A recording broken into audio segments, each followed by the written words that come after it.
Benarkah mau Pajajaran ditolak warga Jogja? Mari kita simak dan ambil hikmahnya. Dulur-dulur yang dirahmati oleh Allah Subhanahu wa Ta'ala, Allah menciptakan segala sesuatu pasti ada hikmahnya. Begitupun dengan setiap kejadian, pasti ada hikmah yang dapat kita ambil sebagai pelajaran. Dulur-dulur yang dirahmati oleh Allah Subhanahu wa Ta'ala, marilah kita ambil hikmah dan pelajaran dari kejadian yang menimpa Kang Deddy Mulyadi. Mari kita simak.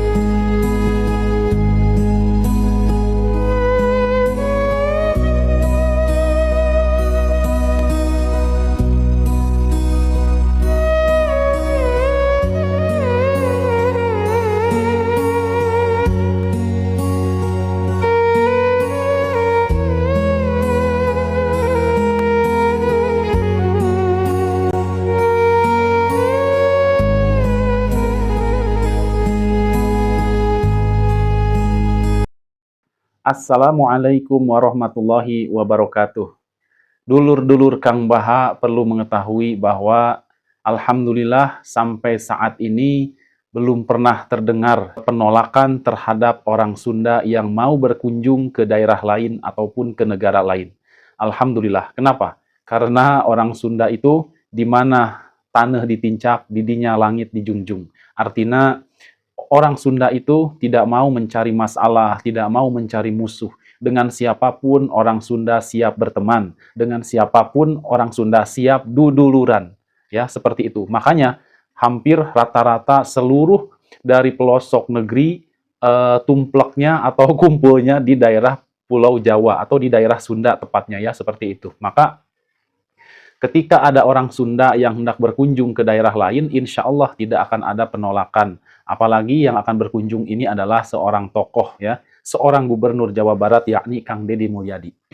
Jadi ada isu ketika Kang Deddy Mulyadi hendak berkunjung ke Jogja, di sana ada spanduk yang bertuliskan penolakan terhadap kedatangan Kang Deddy Mulyadi.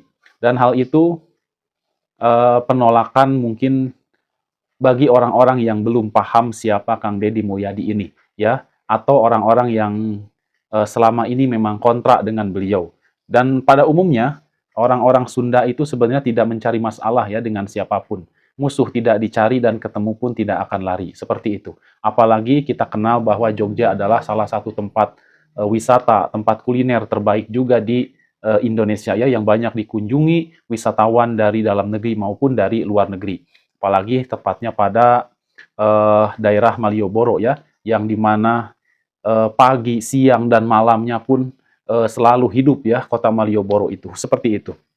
Dan alhamdulillah dibuktikan dengan kunjungan Kang Deddy Mulyadi ketika beliau berkunjung ke acara ulang tahunnya Gus Miftah, beliau disambut meriah ya oleh warga sekitar ya ketika menghadiri acara tersebut. Kemudian juga setelah selesai acara beliau mengadakan juga kuliner ya di sekitaran daerah Jogja, dan beliau pun bercengkrama dengan para pedagang, dengan masyarakat yang ada di sana. Bahkan kalau tidak salah Pak Bupati pun ikut ya mendampingi Pak Gubernur Jawa Barat ini. Teman-temanku yang dirahmati oleh Allah Subhanahu wa Ta'ala, dulur Kang Baha kabeh, jadi penolakan itu hanya dilakukan mungkin oleh sebagian kecil saja ya. Ada penolakan, bisa jadi ada ya, karena ada spanduk pasti ada yang membuatnya ya. Itu ada, akan tetapi tidak mewakili keseluruhan warga Jogja ya. Yang namanya pro dan kontra itu di setiap tempat pasti ada ya. Ada yang suka, ada yang tidak suka.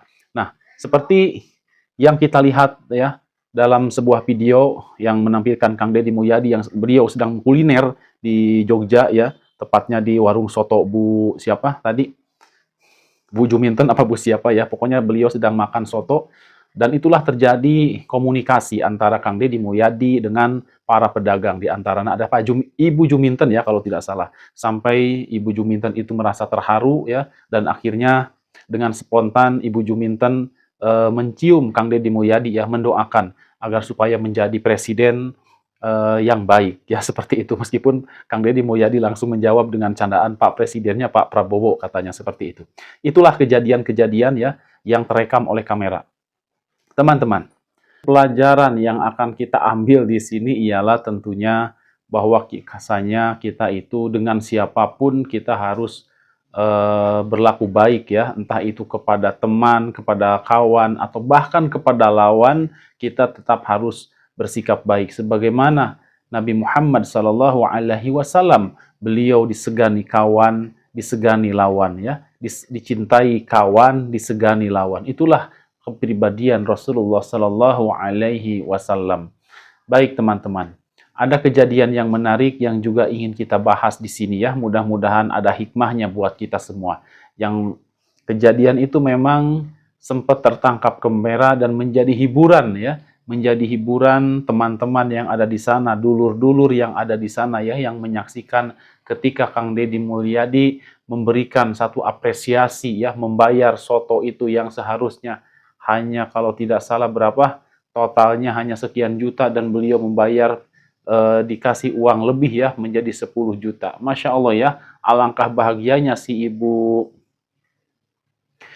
penjual soto tersebut sampai dia mencium Kang Deddy Mulyadi. Kemudian bagaimana Islam melihatnya? Bolehkah seseorang mencium seseorang yang bukan muhrimnya? Tentu di dalam Islam tidak boleh ya teman-teman, tidak boleh seperti itu. Ada hal-hal yang harus kita contoh dari Kang Deddy Mulyadi ini, ada juga hal-hal yang harusnya sekuat tenaga, semaksimal mungkin untuk kita hindari, seperti bersentuhan dengan wanita yang bukan muhrim kita. Itulah hal-hal yang harus kita hindari. Ya, akan tetapi seperti kebaikannya bersedekah, ya kita ikuti ya, tidak mengapa. Bahkan kalau bisa kita pun memberi lebih besar daripada apa yang dilakukan oleh Kang Deddy Mulyadi ya. Kalau Kang Deddy Mulyadi sanggup membayar soto 10 juta padahal yang makan hanya 200 orang ya. Kalau di total paling sekitar berapa 2 juta atau sekitar 3 juta. Nah, kita bayar 15 juta. Itulah yang terbaik ya. Fastabaqul khairat, berlomba-lomba dalam kebaikan. Jangan malah kita nyinyir ya. Malah kita nyinyirin apa ini itu ya. Itulah yang membuat kita justru semakin jauh dari kebaikan teman-teman ya. Kita secara tidak langsung kita merasa paling benar, kemudian kita merasa paling mengetahui, padahal di situ juga ada nilai kebaikan. Meskipun kita akui bahwa di situ terjadi sesuatu hal yang tidak boleh kita contoh ya, seperti bersentuhan antara laki-laki dan perempuan, itu tidak boleh, mau tua, mau muda, mau anak-anak atau mau dewasa, selama itu bukan muhrim, itu tidak boleh di dalam Islam ya. Tetap kita harus tegas, yang boleh dan yang tidak boleh harus jelas ya teman-teman. Jangan mentang-mentang kita ngefans ke Kang Deddy Mulyadi terus semua yang ia lakukan adalah benar. Tidak juga, karena kita juga butuh untuk menjelaskan mana yang benar dan mana yang salah, mana yang harus ditiru, mana yang jangan sampai ditiru. Baik teman-teman, di sini saya hanya fokus ke situ ya. Jadi kita kalau bisa ya, kita bersedekah, berinfak ya, bergiat lagi mencontoh Kang Deddy Mulyadi bagaimana beliau tidak ringan tidak berat tangan ya dalam memberi ya. Dia itu seperti itu orangnya ya. Sehingga beliau memang banyak digemari, banyak disukai, banyak dicintai oleh masyarakat. Kalau memang sekilas itu tidak masalah ya, namanya juga orang tua mungkin menganggapnya si ibu soto itu menganggap Kang Deddy itu adalah seorang anak ya, jadi tidak canggung-canggung untuk mencium Kang Deddy Mulyadi. Tetapi memang tetap ketika kita bukan muhrim ya tetap ada batasan ya teman-teman, seperti itu. Teman-temanku yang dirahmati oleh Allah Subhanahu wa Ta'ala, itu saja ya pelajaran yang kita ambil dari video Kang Deddy Mulyadi yang tayang yang tayang sekitar beberapa jam yang lalu, dan inilah tanggapannya ya teman-teman. Sekali lagi, contoh perbuatan baiknya sedekah teman-teman, dan jauhi apa yang kira-kira memang dilarang dalam Islam ya. Baik teman-temanku yang dirahmati oleh Allah Subhanahu wa Ta'ala, sampai di sini video kita akhiri dengan doa kafaratul majelis. Subhanakallahumma wa bihamdika asyhadu alla ilaha illa anta astaghfiruka wa atubu ilaik. Wabillahi taufik wal hidayah. Wassalamualaikum warahmatullahi wabarakatuh. Semangat.